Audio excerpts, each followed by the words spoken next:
Care for the Non-Hepatologist, brought to you by the American Gastroenterological Association.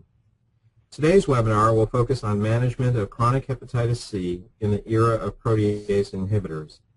My name is Dr. Vinod Brusky, and I will serve as your moderator for today's webinar. Following today's presentation, questions will be taken by myself and our presenter, Dr. Rajendra Reddy, who is also on the line. Questions can be submitted at any time online by using the question box on the right-hand side of your screen. When submitting a question, please provide your location. Questions will be answered at the end of the presentation. Please note that this webinar is being recorded and will be posted on www.gastro.org for future use. At this time, I would like to introduce our presenter for today's call. Dr. Rajendra Reddy is a professor of medicine, Director of Hepatology, Medical Director of Liver Transplantation, and Director of the Viral Hepatitis Center at the University of Pennsylvania. The agenda for today's call includes a presentation on management of chronic HCV in the era of protease inhibitors. We will also review some frequently asked questions and conclude the call by answering any questions you may have regarding the content. At this time, I'd like to turn things over to Dr. Reddy. Vinod, thanks very much, and welcome everybody to this webinar on management of chronic hepatitis C in the era of protease inhibitors. Indeed, these are exciting times for our patients with chronic hepatitis C, those who've been waiting for advancements in hepatitis C therapy, and it's important that we recognize some of the advances that have been made and also the challenges that we have with these treatments. Next slide, please. So if you were to trace the development of therapy for hepatitis C over time, you'll recognize that in a couple of decades, we've gone from a 6% approximate sustained virologic response with interferon monotherapy given 3 times a week for 6 months to around 70+% sustained virologic response with 3 drugs of a protease inhibitor, a pegylated interferon, and ribavirin. And this indeed is an exponential increase in sustained virologic response. And this, of course, is associated with a long-term virologic absence, or in essence, a quote-unquote cure of this infection. So indeed, these are exciting advances that we've made over time. While we've seen these advances, we do have challenges with interferon primarily and ribavirin, and also the protease inhibitors with regard to adverse events, which we'll address. Next slide, please. So if you were to go back to the era of just pegylated interferon and ribavirin, for genotype 1 infection, we had less than 50% chance of sustained virologic response in treatment-naive patients.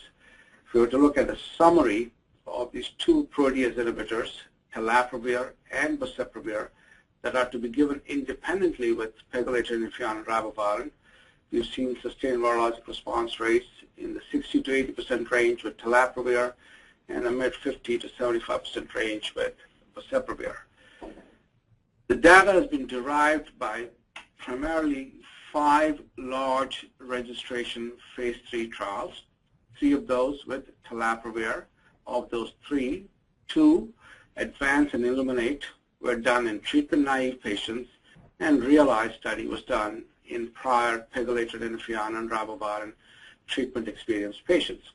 With Boceprevir, there was a phase 3 treatment-naive patient study labeled Sprint 2, and the Respond 2 trial was in those who were treated with pegylated interferon and ribavirin and failed to achieve sustained virologic response. Next slide, please. Now, before we go into the outcomes with such therapies, and also go to use these therapies in treatment-experienced patients, we need to have a good understanding on the type of response that you could see in a given patient. If we were to look at the bottom line, it represents a sustained virologic response, which is the desirable response where patients clear virus on treatment, and after a finite duration of therapy, they stay virus negative. Just about that, in the turquoise line, you see the relapser, where the virus is negative on treatment, but when you stop treatment, the virus comes back. About that, the yellow line represents the partial responder who has at least a 2-log suppression of virus on treatment, but then virus never becomes negative. And the null response is the flat response where there's hardly any change in viral decay over time. So as you can imagine, the sustained responder is the one who's going to be the most interferon sensitive, and the null responder is the one with the least interferon response or sensitivity. And when you use a protease inhibitor in addition to pegylated interferon and ribavirin, the relapser is likely to have the best response, and these are patients who have treated previously with just peg and ribavirin, and the null responder is likely to have the least response when a third drug is added. Next slide, please. So let me just go over study design of these trials.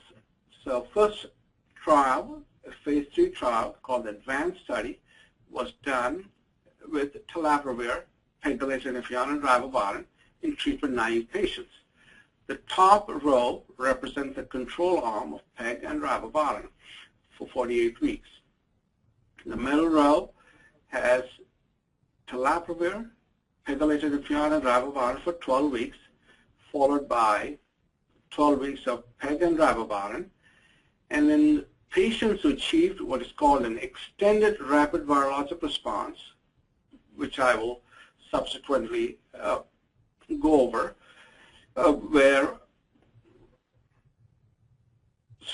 had treatment stopped at 24 weeks. Those who did not achieve an extended rapid virologic response received an additional tail of 24 weeks of PEG and ribavirin. So what is extended rapid virologic response? It represents viral clearance as noted by the most sensitive viral assay that goes down to around 10 international units per ml at week 4 and at week 12. So they have to clear virus at week 4 and maintain such clearance at week 12 of treatment. And they did that, they received only 24 weeks of therapy, 12 weeks of triple therapy, 12 weeks of PEG and ribavirin. Those who were a little slow in clearing the virus received a total of 48 weeks of therapy. That was 12 weeks of triple therapy, 36 weeks of PEG and ribavirin. In the bottom row, just for information's sake, at telaprevir, PEG and ribavirin for 8 weeks and the same paradigm. Next slide, please.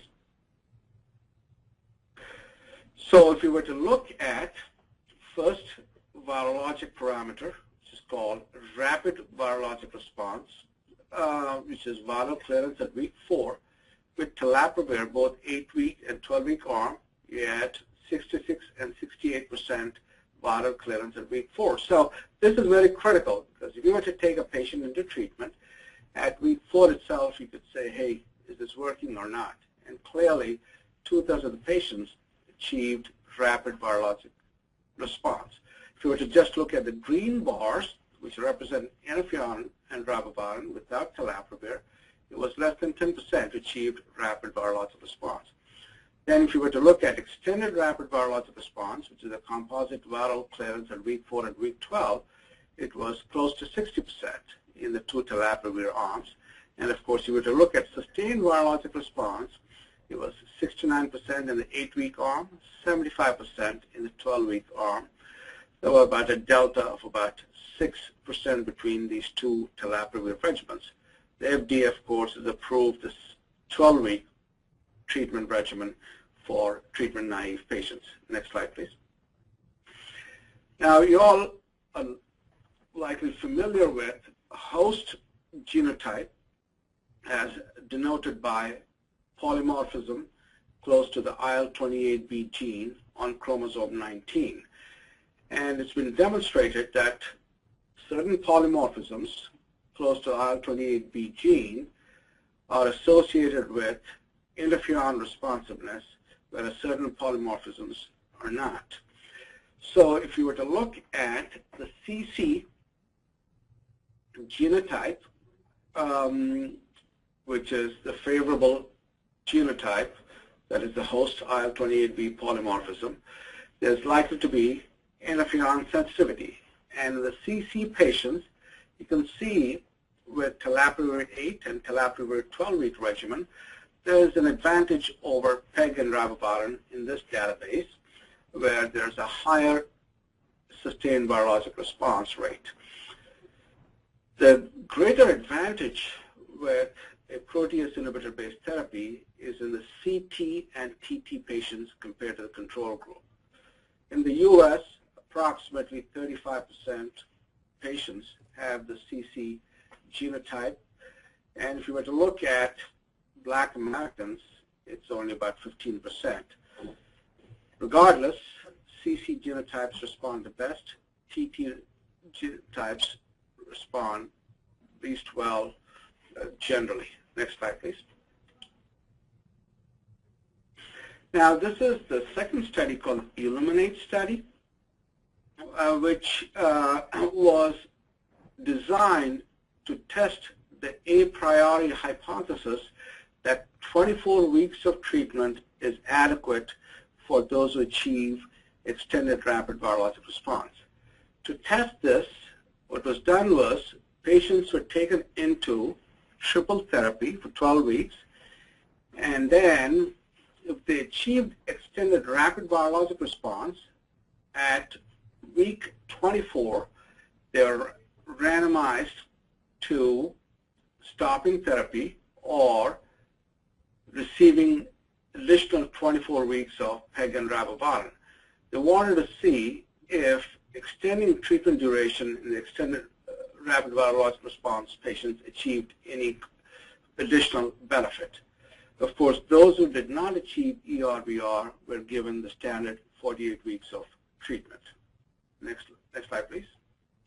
And as you can see here, while the overall SVR was 72%, in those who achieved ERVR, Telaprevir 12, on the 12 weeks of PEG and ribavirin for a total of 24 weeks, achieved as good a sustained virologic response rate as those who were given 48 weeks of treatment with the background of ERVR. So this study clearly demonstrates that you can truncate treatment to 24 weeks if you achieve extended rapid virologic response, and continuing treatment beyond 24 weeks did not offer any advantage.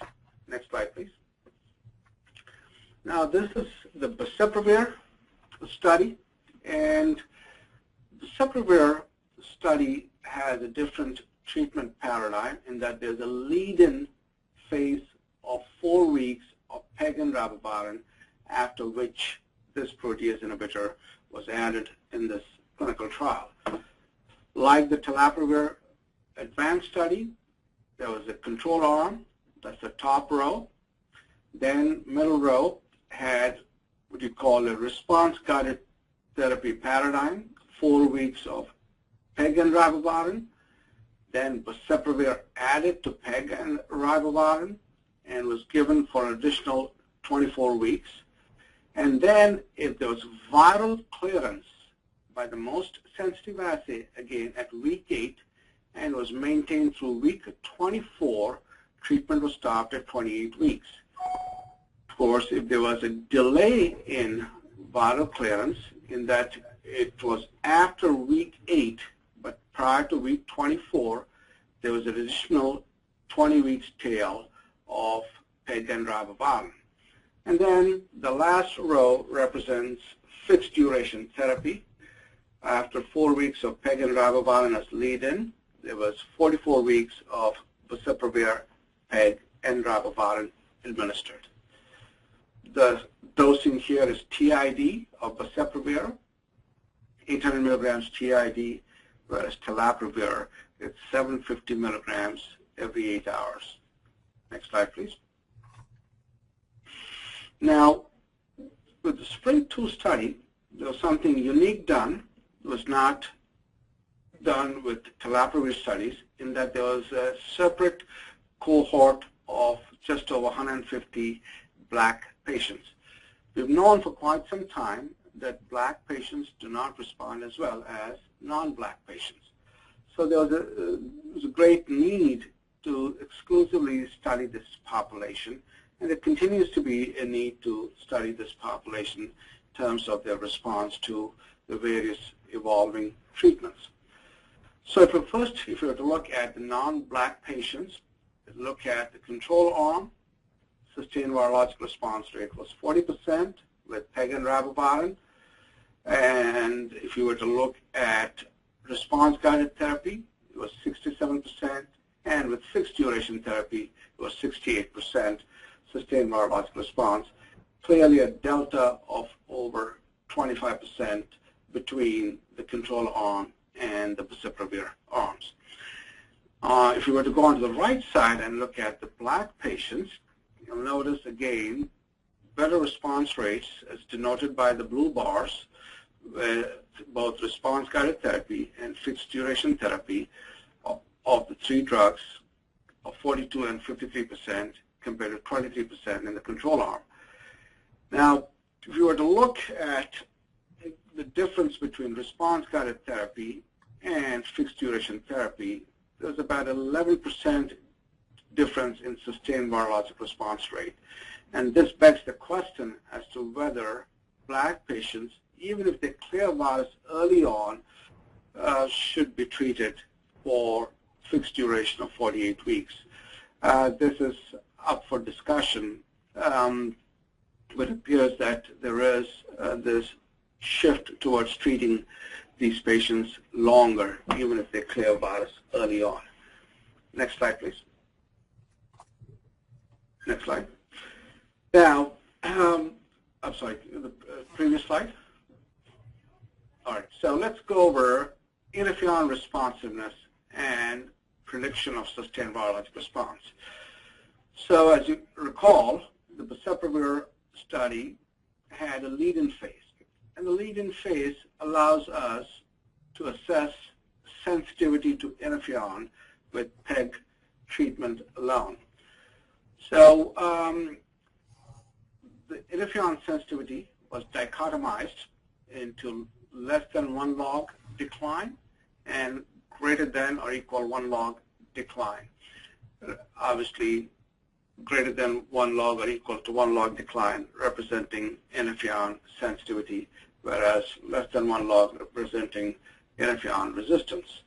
So you can see here in non-blacks and blacks, clearly those who had interferon sensitivity had higher sustained virologic response, both in response-guided therapy strategy and fixed duration therapy strategy.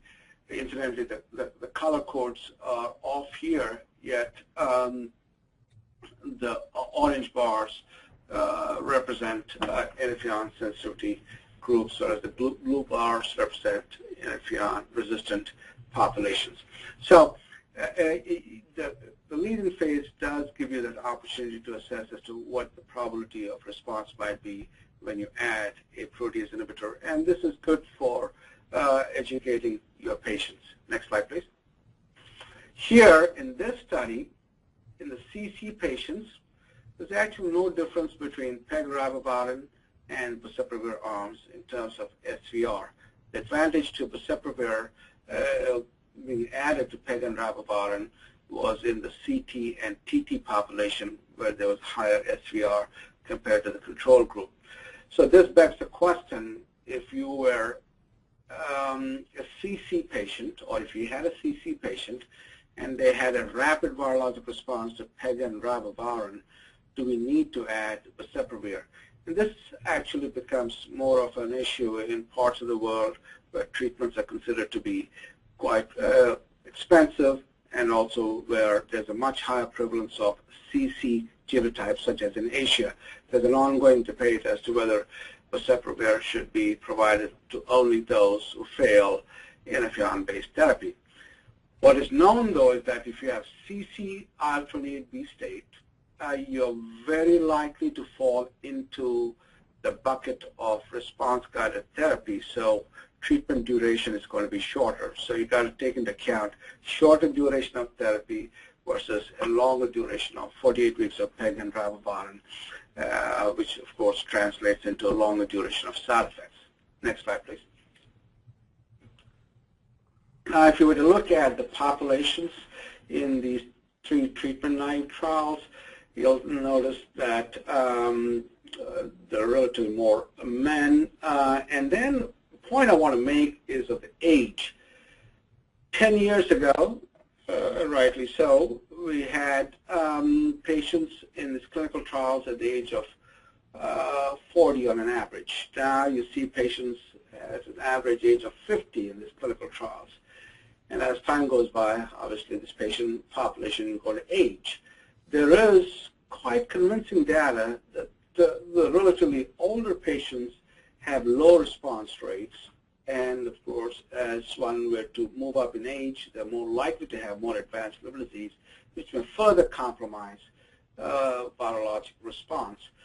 So this begs the question as to whether we want to treat our patients when they're relatively less sick with relatively fewer comorbid conditions or no comorbid conditions at a younger age to achieve the best sustained virologic response rate.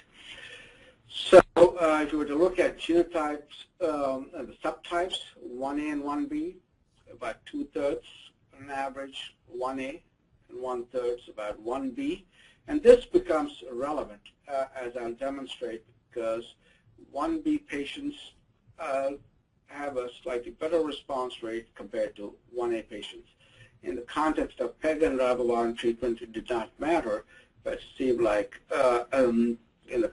with triple therapy, this would matter. And you will notice as time goes by that this becomes more relevant in the context of oral therapy.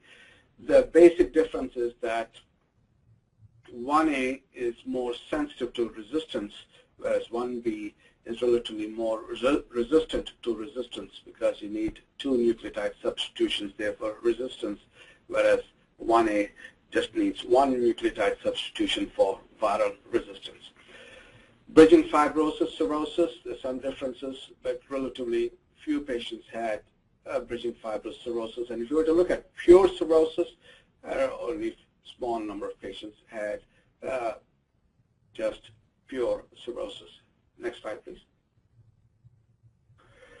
Now, how potent and rapid is viral suppression with these directly acting antivirals? Next slide, please. You'll notice that there's robust viral suppression. Within 1 week, there's approximate 5 log suppression of virus with tenofovir-based regimen. There was a little more incremental suppression of virus at week 2, but by then you pretty much see a flattening, particularly between week 3 and week 4, and at week 4 is as much as 6 log suppression of virus. You know, typically hepatitis C patients have about 6 log suppression circulating virus, and you can see why a good number of patients become virus negative at week 4 because they have effective viral suppression. Next slide, please. Now, if you were to look at the rapid virologic response, this is composite data. I've already presented this a bit individually from the Advance trial and the Eliminate trial, but if you were to look at the composite data, 70% of patients with tenofovir-based regimen had rapid virologic response. Less than 10% of PEG ribavirin patients had rapid virologic response. Now, if you were to look at extended rapid virologic response, and these are patients who qualified for shortened duration of therapy of 24 weeks, there was 63% of patients who had extended rapid virologic response compared to 8% with PEG and ribavirin. So good, robust virologic response in majority of patients with triple therapy. Next slide, please. Now, if you were to look at Boceprevir study, remember here, Boceprevir is added 4 weeks into treatment. In that 4 weeks, so PEG and ribavirin are used as lead-in, at which time Boceprevir is added. So here, the triple therapy effect is measured at week 8, unlike with telaprevir, where there's a simultaneous start of 3 drugs, and the viral response is measured at week 4. So here, if you were to look at week 8 response, mid 50% of patients had viral clearance at week 8 in the Boceprevir arms. And if you were to look at the analogous extended rapid virologic response with Boceprevir regimen, which would be week 8 through week 24, it was accomplished in 44% of patients in both those treatment arms, and these are the patients who qualified for the shortened duration therapy of 28 weeks. Next slide, please. Now, will sustained virologic rate response rates increase in these patients? The answer to that is yes. Next slide. You'll see with PEG and ribavirin, it was 44% in both advanced and illuminate put together.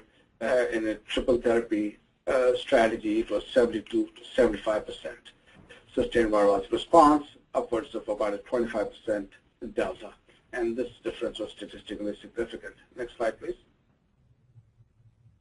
We were to look at Boceprevir study, 63 and 66% in the two groups achieved sustained virologic response compared to PEG and ribavirin, where it was 38%, again, upwards of 25% or more SVR increase. Next slide, please. Now, another important message that I want to convey from these trials is regarding relapse rate. Traditionally, we have known with PEG and ribavirin that there was an approximate 20-25% relapse rate. And you can see here in the control arms, the bottom row that represents PEG and ribavirin and represents the advanced Spring 2 study. And the relapse rates were 22 and 28%. And then if you were to look above that row, and the data pertains to the 3 registration trials with these protease inhibitors along with PEG and ribavirin, you'll notice that the relapse rates were less than 10%, as low as 3%, and at the high end, 9%. So this is really a great advancement, and you can tell your patients who are responding to treatment that the relapse rate is likely to be low. This is a 1 in 10 or less. And patients feel good about this statistic. Next slide, please. We've already talked about response-guided therapy. Can the duration of treatment be shortened in these patients? The answer to that is yes. Let's examine the data again. Next slide, please. So if you would take the Illuminate trial, about 60% achieved extended rapid virologic response. 42% did not achieve extended rapid virologic response. Next slide, please. And of the 60%, next slide, please. You can see that those who were given just 24 weeks of treatment, SVR rate was 92%. Those who had extension of treatment to 48 weeks, there was no advantage. Still a good SVR, but there's no advantage to another 24 weeks of PEG and ribavirin treatment. Those who did not achieve extended rapid virologic response, the sustained virologic response rate was 64%. Next slide, please. Next. Now, if you were to look at the Boceprevir study, 44% of patients had extended rapid virologic response by their definition of viral clearance at week 8 that was maintained through week 24. Next slide, please. Next slide. And in those, sustained virologic response was 96%. Those who did not achieve early viral clearance in that they cleared virus after week 8. They were given extended duration therapy, and in the SVR rate was 72%. Next slide, please. Now, are there any baseline factors that predict virologic response? Let's examine them. Next slide, please. Okay, now first, let's look at genotype 1A and 1B. As I pointed out, let's just focus our attention to the second column. 1B patients had a 79% SVR, 1A 71%, so there's a little bit of a difference between 1B and 1A. Now, in the era of triple therapy, viral load does not appear to matter. Here you can see high viral load, low viral load, at least with this regimen, didn't seem to matter, upwards of 70% SVR. If you look at gender, no differences. Next slide, please. Now, if you were to look at age, this is a point I made. More than 65, few patients in that category, 7 patients, but only 3 achieved SVR. You were to look at between 45 and 65, SVR rate was 70%, less than or equal 45 years of age, SVR rate is 83%. So with increasing age, there is a decrease in SVR, whether this is driven by more advanced liver disease, whether it's driven by decreasing the ability to handle adverse events, is not quite clear. But the data here certainly suggests that with increasing age, there's a decrease in SVR. Next slide, please. Now, BMI has always been a challenge with PEG and ribavirin. Here, relatively few patients with a BMI greater than 30. Sustained virologic response rate was quite good. Whether this would remain, if you were to take into account those who have morbid obesity, remains to be seen. Such patients were not entered into this trial. Next slide, please. Now, what about fibrosis? Clearly, bridging fibrosis and or cirrhosis brings down the SVR rate. You can see here with Advance and Illuminate, pay attention to the orangish bars, sustained response rates just about 60% compared to 75 to 78% in those without fibrosis or minimal or minimal fibrosis. So clearly, bridging fibrosis cirrhosis brings down the SVR rate. Next slide, please. This holds true with Boceprevir as well. 41 and 52% had SVR in patients with bridging fibrosis and or cirrhosis. This is lower than the 60+% noted overall. Next slide, please. So there's no differences in baseline viral load or age. I showed some difference in sustained virologic response. And patients with advanced cirrhosis had a better response compared to PEG and ribavirin, but if you were to look at these patients, they had a lower response compared to those who did not have bridging fibrosis or cirrhosis. Next slide, please. So how will treatment-naive patients be treated with DAs based on experience from phase 3 trials? Next slide, please. Well, this is the treatment algorithm. If you were to look at telaprevir, just go through the series of slides until the last one. Keep clicking, keep clicking. Yes, let's stop here. So week 4, if they are negative, and at week 12, these are treatment-naive patients on telaprevir, that means they've achieved extended rapid virologic response, you stop treatment at week 24. Now, if they're week 4 negative, but they're week 12 positive, you really should stop treatment because that's a breakthrough. Now, let's take a patient who's week 4 positive but has low level. That means less than 1,000 international units per ml. There's a stopping rule here. If it's above 1,000 international units per ml, you've got to stop treatment. If it's less than 1,000 international units per ml, and at week 12 they become negative, you need to take them into treatment for 48 weeks. If they are low-level positive, that is less than 1,000 units at week 4, and positive at week 12, next slide please, you have to stop all drugs. Now at week 4, they're greater than 1,000 international units per ml, you've got to stop treatment. You know, your intuition tells you, well, if you drop from 6 million down to 2,000, you really maybe can see a further drop with continuing treatment. No, that does not happen. It's been shown that these patients who still have virus at week 4 had already hit their nadir at week 2, and they're on the upward swing by week 4, and continuing treatment would only see further increase in virus and put them at risk for viral resistance. So you got to stop treatment at week 4 if they're greater than 1,000. Next slide, please. Next slide. All right, keep going. All right, good. Now, one more. One more. One more. All right, good. So here, Boceprevir, week 4 of therapy with PEG and ribavirin, they're negative.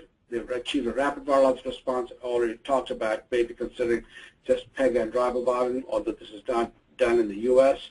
Boceprevir is added. If they're negative at week 8 and negative through week 24, stop therapy at 28 weeks. They're negative at week 8, but they're broken through sometime between week 8 and week 24. You've got to stop treatment. Now, let's say they're positive at week 8, but they're negative at week 24. You continue treatment up to a total of 48 weeks. And of course, if they're positive at week 8 and they're positive at week 24, you stop treatment there. Next slide, please. Stop treatment there.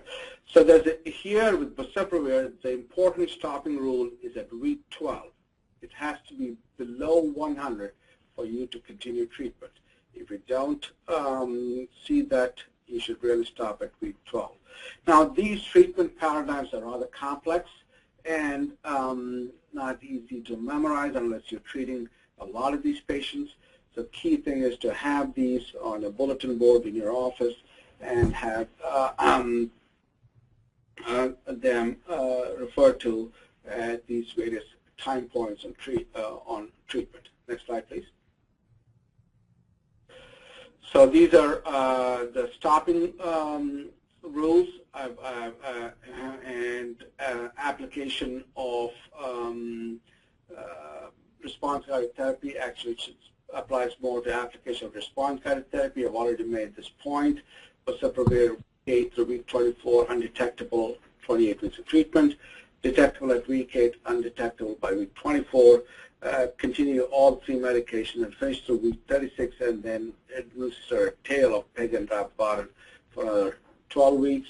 Telaprevir, I've already talked about response-guided therapy. Next slide, please. Now, briefly, I'll talk about treatment-experienced patients. These are treatment-experienced patients that they were given PEG interferon and ribavirin. How do they fare when you add a third drug, which is a protease inhibitor? Next slide, please. Keep going. Keep going. Keep going. Okay, so stop here. Here, go back.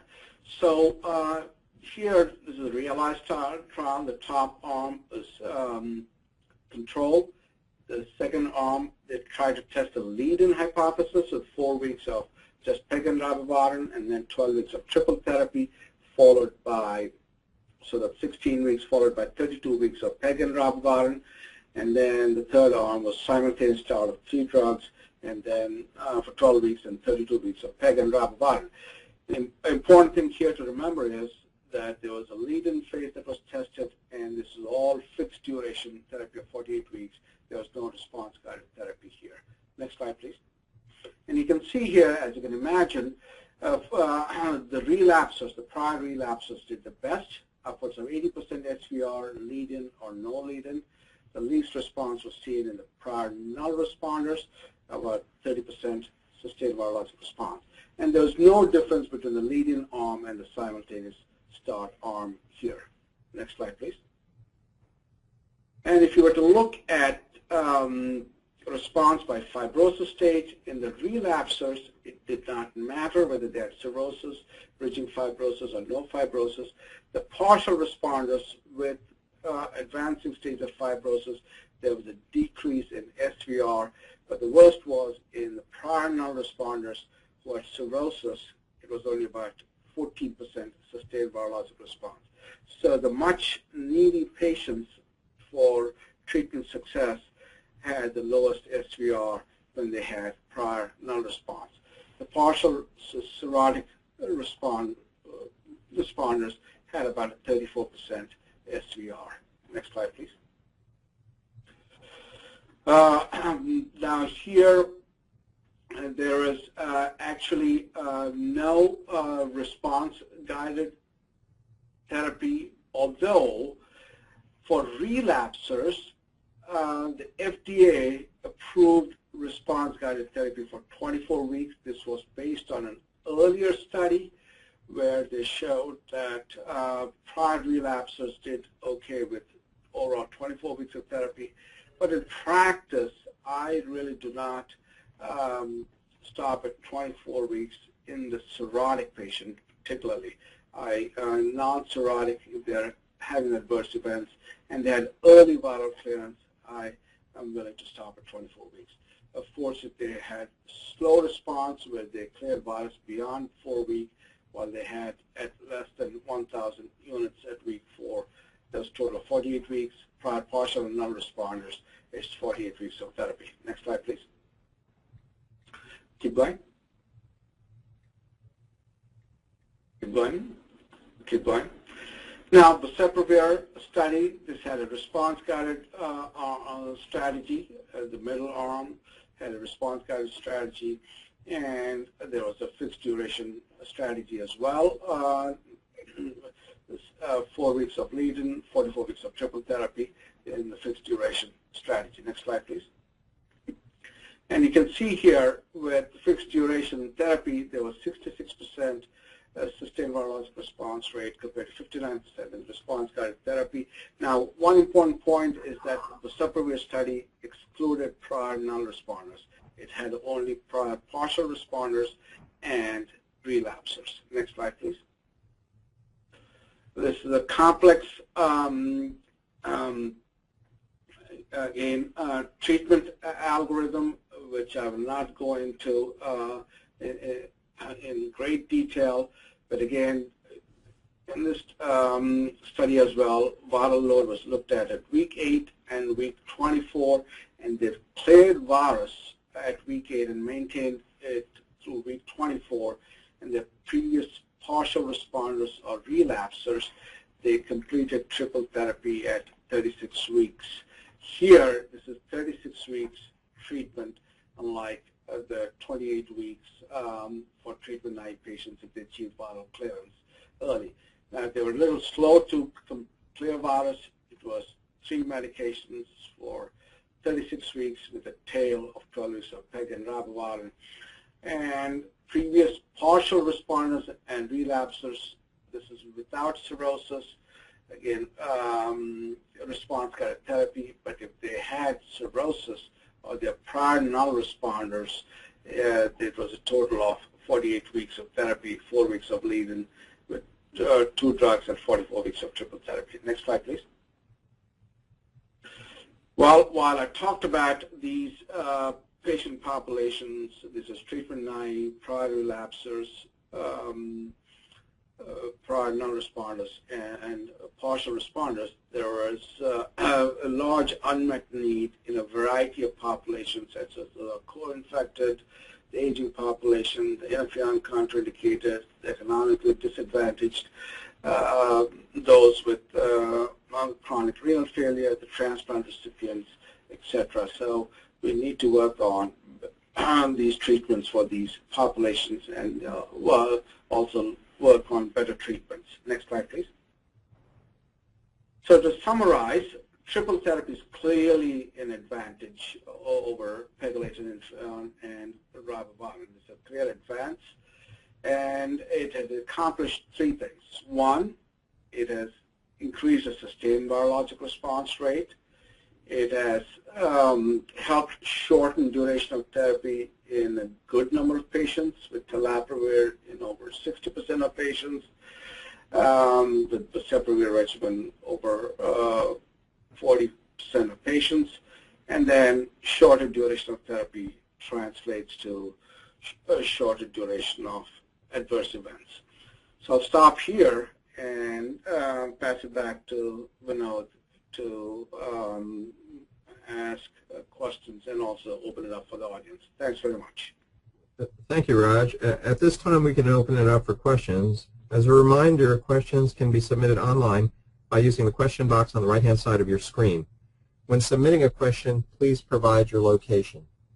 While we're waiting for those to come in, Raj, you mentioned that anemia is very common. How do you go about managing it? Dr. Gordon had presented things in the first part of this webinar series, but what do you do? Okay, good. This is an important question. So with these therapies, we have a new dimension to the adverse event profile. There's a rash with Telaprevir. There's anemia both with Boceprevir and Telaprevir. So in the era of pegylated interferon and ribavirin, we felt strongly that ribavirin dose needed to be maintained to optimize the chance of sustained virologic response. So what we've learned here is that ribavirin dose modification does not compromise sustained virologic response. In fact, a post-hoc analysis showed that those who did not become anemic had a lower response. And in the treatment-naive trials with Telaprevir, 2/3 of the patient had ribavirin dose reduction. So the key thing is ribavirin dose reduction. And also what we need to keep in mind is that we perhaps should not wait till they drop to below 10 grams before we dose reduce ribavirin. So perhaps a trend towards that level as noticed by a delta change in hemoglobin, say arbitrarily 3 grams, or in women more than 2.5 grams, should prompt you to reduce the dose of ribavirin, and be assured that this will not compromise SVR. Now, if they really are dropping further to below 8.5 grams, there's a secondary intervention that is of use of EPO, which can maintain an adequate hemoglobin while you reduce the dose of ribavirin. So ribavirin dose reduction, recognizing the complication of anemia, ribavirin dose reduction, and second intervention with EPO is the strategy. Good. Raj, we have a question from Wisconsin. A patient has a low HCV PCR level, but the genotype could not be determined, and there's an F2 on liver biopsy. Would you consider treating that patient as a genotype 1 with triple therapy? Well, I would not be inclined to go with triple therapy directly. So low viral load, it could be any genotype. I mean, this patient has a very high probability of response to PEG and ribavirin. So this is the kind of patient I would take into a lead-in and then see if there is a viral clearance at week 4. If the patient has cleared virus at week 4, I would be inclined to just go with PEG and ribavirin and stop treatment at 24 weeks. You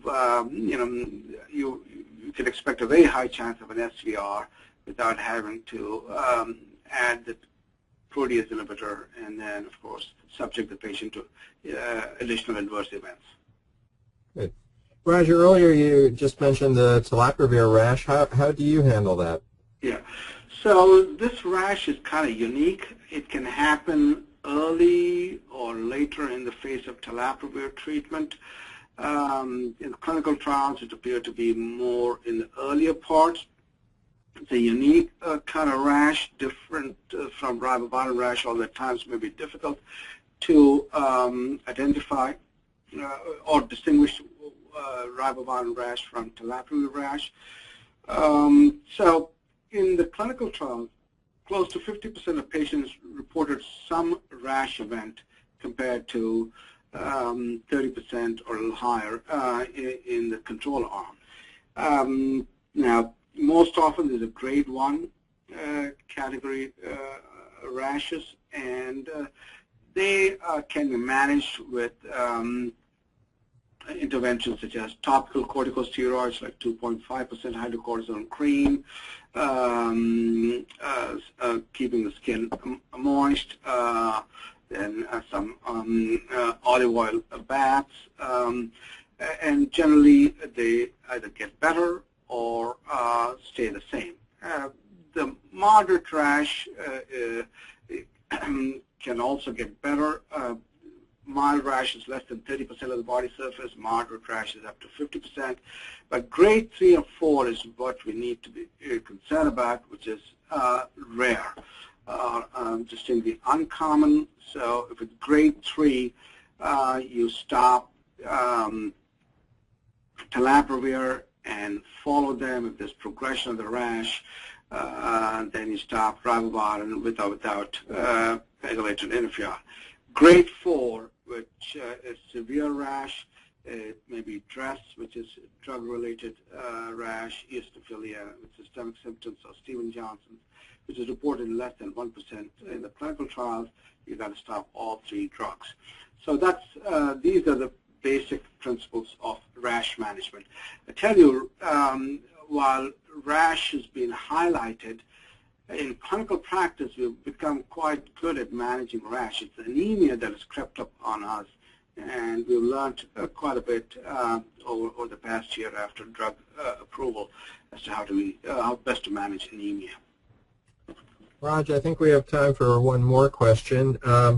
You know, many of the patients or providers may be deferring treatment until all oral therapies become available, but some of our patients can't wait. And what are the treatment challenges with perhaps our cirrhotics? It's an important question. Well, cirrhotics, first, as I've demonstrated, we have a relatively lower response rate compared to the non-cirrhotics. They are the ones who have cytopenias, and they are potentially at risk for infections. So these are the challenges. Yet I treat my cirrhotic patients. For instance, they have thrombocytopenia. So what is the threshold for platelet count? So upwards of 50% is a comfort zone for most people. You could perhaps drop it down to 30 to 40,000. I'm sorry, upwards of 50,000 is the threshold for platelet count. I drop it down to 30 to 40,000. Of course, these are the patients who've had endoscopy and have had screening for varices, and those varices have been observed. Absolute neutrophil count is a challenge in these patients. They can drop them readily.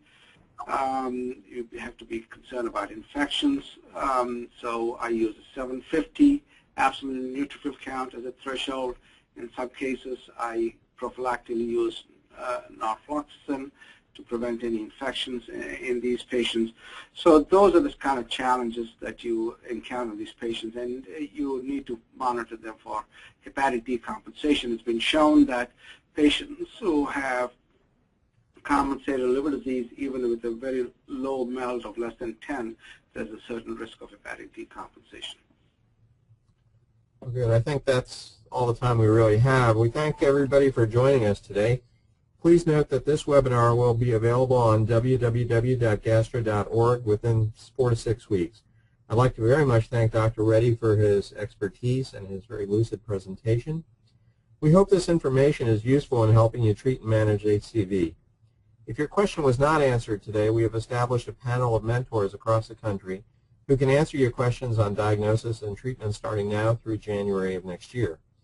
We will email you the list plus directions on how to contact a mentor immediately following this webinar. You will receive a survey at the conclusion of this webinar. Please take a brief moment to complete it, as your input helps us design future webinars. This concludes our presentation. Have a good day, everyone. Bye. Thanks very much. Thank you.